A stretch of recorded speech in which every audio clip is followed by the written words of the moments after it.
GIS industry is growing exponentially in past couple of years. More and more businesses are nowadays relying on location data to refine their business logics. And people who help such companies to build such tools are known as GIS developers. GIS development is a very unique and very niche field where you combine the knowledge of GIS domain along with the web development. That's why acquiring this skill will make you a rare asset. If you are still trying to figure it out whether GIS development is for you or not, or what sort of background do you need in order to work as a GIS developer, check out my another video where I talk about the myth, the reality, and most importantly how to get started as a GIS developer. Now back to this video. If you have convinced yourself that okay, you want to start looking the world from a GIS developer's angle, this video is for you. In this video, I talk about what are the paths that you can take in order to start working as a GIS developer. My name is Krishna and welcome to this video.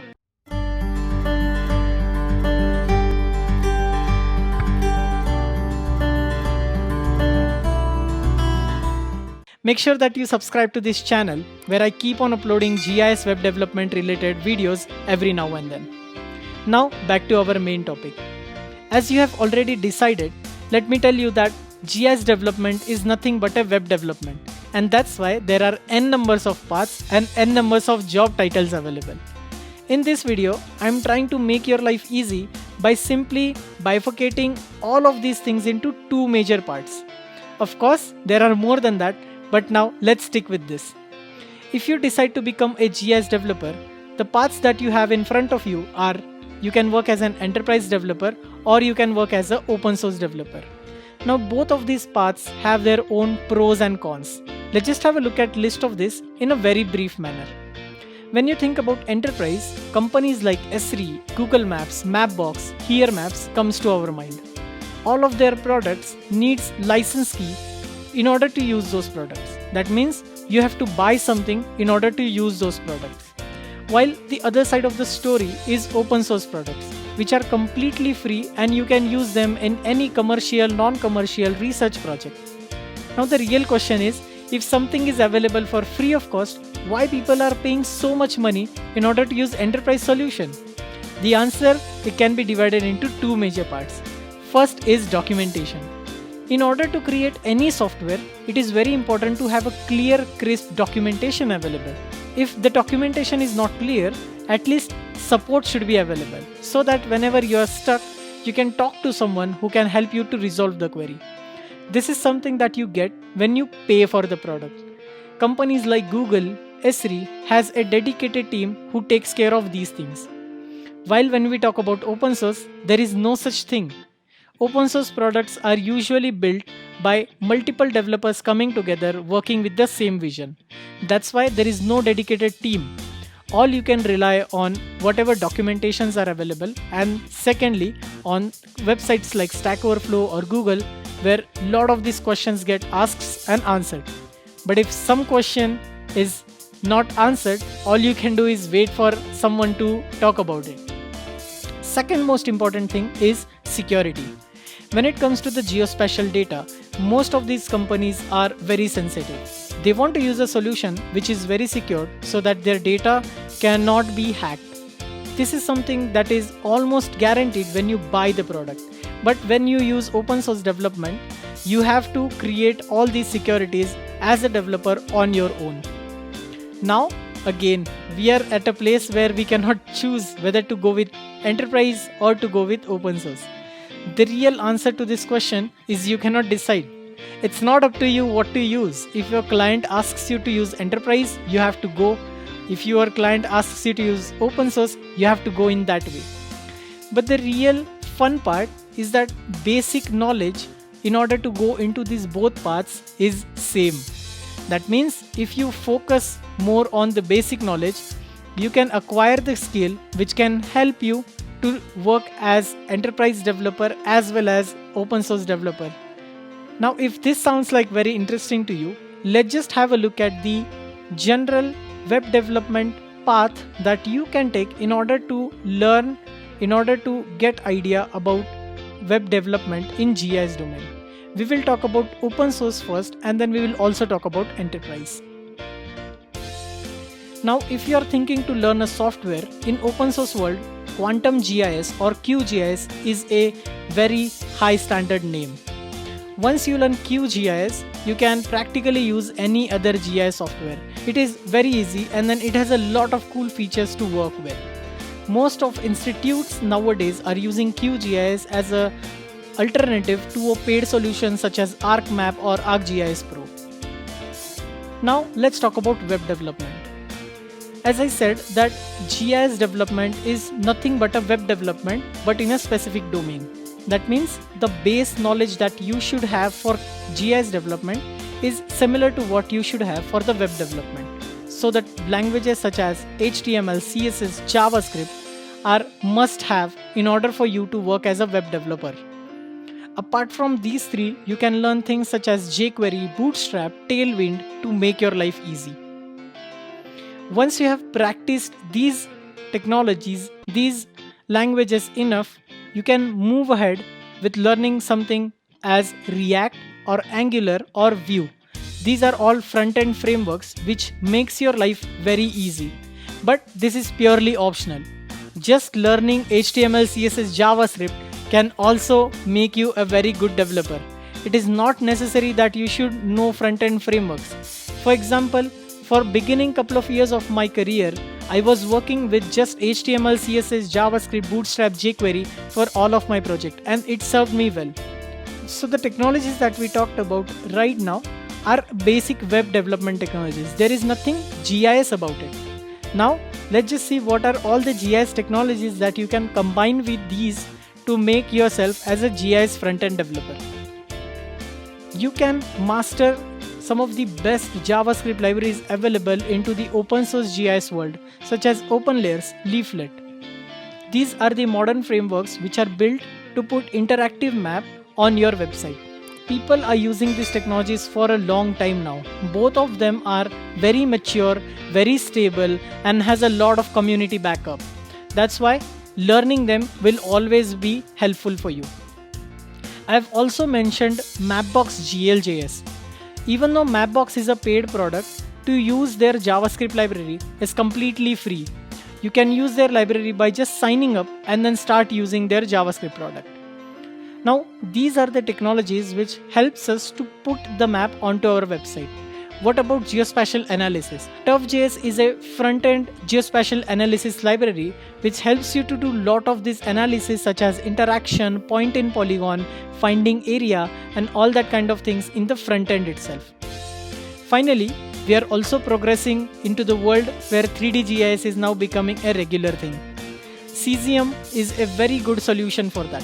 Again, even though Cesium is a paid service, using Cesium's JavaScript library is completely free and it's open source. That means you can use it in any commercial project without buying any license from Cesium. Now, when it comes to the backend, there are again few base technologies, base languages that you should know in order to work as a backend developer. Technologies such as JavaScript, PHP, Python, Go, R, or Ruby are used worldwide to create backend code. Once you learn these basic technologies, these basic languages, you can master the backend frameworks such as Django, Laravel, Node.js and things like that. Now again, the backend technologies that we talked about right now are all basic web development technologies. When we want to do geospatial analysis, when you want to add a geospatial magic to it, you use dedicated products such as GeoDjango or GeoPandas or GDAL, OGR and things like that. All of this helps you to create functions or APIs which can understand the location data and then process them. Next we have are some middlewares. So these can be tools that helps your life to work as a GIS developer, or these can also act as a middleware. So now if you think about GeoServer or Map Server, it helps you to put GIS data onto the front end by using OGC standards. Next is database. Databases are very important because this is where we store most of our data. Now there are many databases available, but we have to be sure that whatever database that we choose, it should be able to understand that the data that we are putting in is a location data. It should not consider it as a text or as a number, but it should consider it as a location. Why? Because when you put the data into database, you can do multiple things with it. For example, if you put the data in relational database, you can create queries. For example, give me all the cars where mileage is greater than 25. Now here, you have to be sure that the mileage is a column which is in a numeric format because you are using greater than symbol. Similarly, if your database understands what is a location data, you can create queries such as give me all the results which are within, let's say, 5-mile radius of any given point. In order for this query to be executed, your database needs to understand that it is a location data. Postgres is the most advanced open source RDBMS available in the market, and PostGIS extension is a geospatial extension of Postgres. PostGIS has tons of functions written for a geospatial use case. Apart from that, databases such as MySQL also has the geospatial extensions available. When it comes to the NoSQL database, nowadays things are also rolling into their direction. Databases such as AuroraDB or MongoDB now also understands the data as a geospatial, and then you can also write functions which can help you to do geospatial queries on such databases. There are also some tools available such as GeoNode, GeoNetwork, which are also developed as an open source GIS tools. Now this is what I have written as a basic stack that you need to know in order to work as an open source developer. Depending upon your project and depending upon your web stack, you can choose specific libraries, specific tools to use. Now let's come to the enterprise development. As I said, enterprise development provides very elegant, very sophisticated solution. If you have worked with ArcMap or ArcGIS Pro, you can see that the softwares that Esri has built are very powerful. You can do many things with it. But again, when you want to use enterprise product, make sure that you have paid for the product so that there are no legal actions taken against you. If you again want to work as a web developer into enterprise region, the base technologies are always same. You have to learn HTML, CSS, JavaScript, Bootstrap, jQuery, Tailwind, and all these kinds of things. Finally, you can now start working with JavaScript libraries of all these enterprise solutions. Esri has ArcGIS JavaScript API, Google Maps has Google Maps API SDK, Mapbox has Mapbox GLJS, and etc. All these JavaScript libraries uses JavaScript as the name suggests at the backend. That's why before moving to libraries, make sure that you have the basic knowledge of HTML, CSS, and JavaScript. Finally, again, as I said, frameworks are optional. If you want to learn them, you can definitely learn them, because nowadays we are moving into the world where all these basic codes, all these even basic websites are written in React or Angular or even Vue. If you decide to work as a backend developer into the enterprise world, again, the base technologies, the base languages are same. You can learn JavaScript, you can learn Python, PHP, Golang, Ruby, R, etc. And then on top of that, you can learn the specifically designed libraries by these enterprise solutions. You can use ArcGIS Python API, you can use Google Earth Engine in order to create your products. These products are very well documented. Using them is very easy because the documentations are there. Finally, you can also learn things such as ArcGIS Server, ArcGIS Online, and etc. Now, this will also include things that specific companies provide. For example, Mapbox provides Mapbox Studio, which is also their unique selling point. Mapbox allows you to put your data on their server and then use them in your maps. Now that you have seen so many technologies, I'm pretty sure that you are very excited to start working as a GIS developer. If that is the case, make sure that you subscribe to the channel, because I keep on uploading WebGIS related videos every now and then.